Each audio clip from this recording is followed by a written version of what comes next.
Hey, I'm Venetia. I'm a podcaster and the sustainability ambassador for The Body Shop, and today we're going to be talking about social media distancing. Now, as a digital content creator, I spend quite a lot of time online and on social media, which is one of the reasons why I decided to take extended breaks. This started with a 10-day digital detox about a year and a half ago, and now that has become part of my weekly practice as I turn my phone off on Friday night and I don't turn it back on again until Monday morning. I want to start by saying that turning your phone completely off isn't right for everyone, and for me right now it's also not a practice that I'm able to commit to every weekend. I really want to encourage good relationships and boundaries with our devices for those of us who need it, but I'm also aware that so many people are so busy that they don't need to have these boundaries with their phones. They just come on whenever they have a spare moment. This video is for the people who spend a little bit too much time on their phone and would like to spend a little bit less. Personally speaking, I'm probably spending a bit too much time on my phone at the moment as well. I think a lot of us are,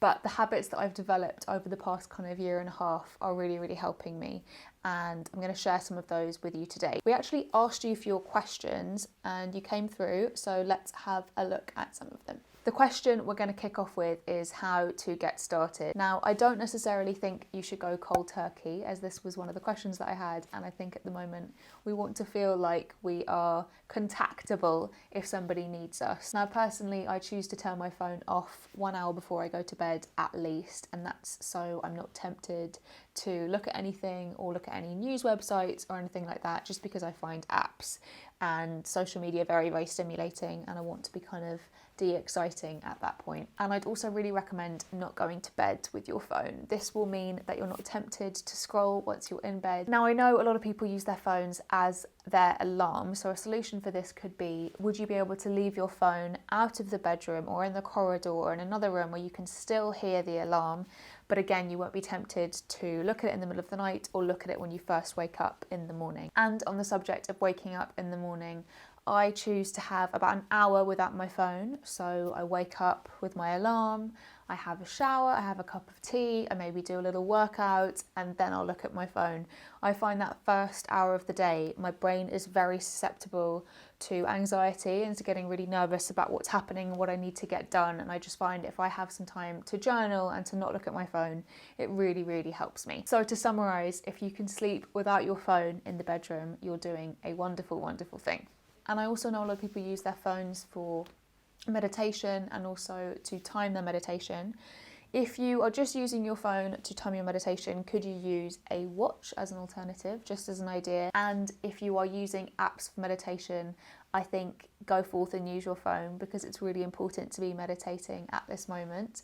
Just make sure that you're not on social media when you're halfway through your meditation. Really stick to that meditation if you can. Another question was, I go on social media to feel more connected and end up feeling worse. How do I manage this? This is something that I think a lot of people deal with. I definitely go on my phone if I'm feeling lonely, and I find that social media doesn't fill me often in the way that I want it to fill me, because often I'm looking for that personal connection with a friend or with a family member. So if you're really feeling like you want that connection, could you FaceTime a friend? Could you have a video call with a loved one? And then I would look at who you're following on social media. I think it's important for us to kind of all take the responsibility to follow people who give us something and don't make us feel insecure or bad about ourselves. Now, this is what humans do. We compare ourselves to other people that we see online.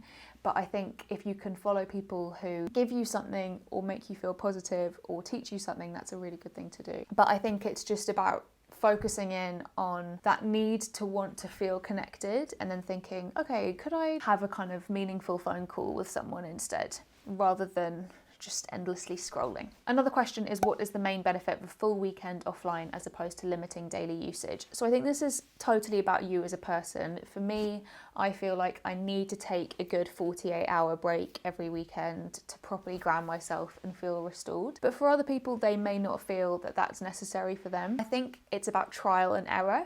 So how about you try 12 hours or 24 hours or 48 hours and you just see how you go. You might just find a couple of hours in the evening offline and a couple of hours in the morning offline are enough for you. I had a lot of questions about practicing this habit when you're alone as opposed to when you're in company.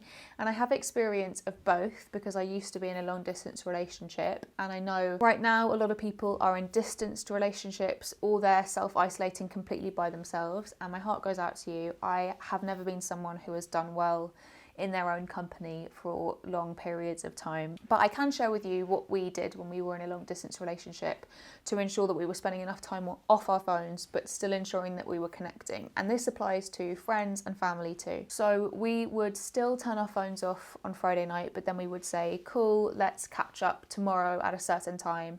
So we would turn our phones on for that conversation and chat for a couple of hours. And we actually found, because we did this for quite a few months, at one point we didn't see each other for 10 weeks. We found that when we were offline on weekends and turning our phones on to speak to each other for that time, we were really, really engaged with each other. Practicing offline 48 when you're by yourself definitely has its challenges. But on the occasions that I did it, I felt really connected to myself. It takes quite a lot of discipline, I would say. Like, you have to be strict with yourself and you have to find other things to do. But I think as long as you have scheduled calls with your loved ones at specific times to look forward to, you might find yourself finding things to do in the time in between those moments quite easy because you know you have something to work towards. Now obviously I'm practicing this with my husband at the moment, so our phones are off for the majority of the weekend, but then we turn them on to chat to friends and family, or we do Zoom calls, so we are still connected. We just make sure that we arrange all of those calls ahead of time. Of course it is easier to practice this when you're with someone, but I think the rewards are perhaps increased if you're by yourself. Someone said, my friends and family are overseas, phone is all we have. Then I think do what you can to arrange as many calls and video calls with your loved ones as you can ahead of time, and don't put pressure on yourself to have your phone off the entire weekend. I really don't want anyone to feel pressured or that they're doing something wrong if they don't have their phone off for the entire weekend. That's not what this is about, especially at this time. If you are worried, I would suggest having a kind of old school brick phone, which is your line for your friends and family, and it's always on, never runs out of battery, and they can just call you in case of emergency. I had another question that says, how do you fill your time being in a flat with no green space? So I too am in a flat with no green space, and on weekends when I'm distancing from my phone, I do all of my menial tasks. So I do my washing, I wash my hair, I organise my clothes, I cook kind of things that take a bit longer, I read lots, I dance lots, I water my plants, I do all those kind of activities that I don't have time for Monday to Friday. I think it's just about finding some habits that you really, really love. I'm still listening to podcasts on weekends. I do this via my laptop, and I'm watching Netflix and TV series and that kind of thing. I just try and limit TV shows and movies to the evening, and I try not to binge them because that never makes me feel very good, even though it's quite hard to do. I think you engage with those activities in a different way, or at least I do on a weekend, because during the week my mind is on so many different things, and if I'm listening to a podcast, I'm kind of half listening to it.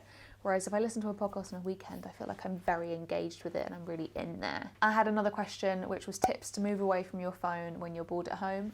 I personally find it really beneficial to delete the apps that I don't want to go on for a specific amount of time, and then I turn my phone off. I'm quite disciplined with myself like that. I'm quite all or nothing. I also briefly want to mention apps, as I know there are apps that track and monitor and limit our access to other apps and to our phones in general.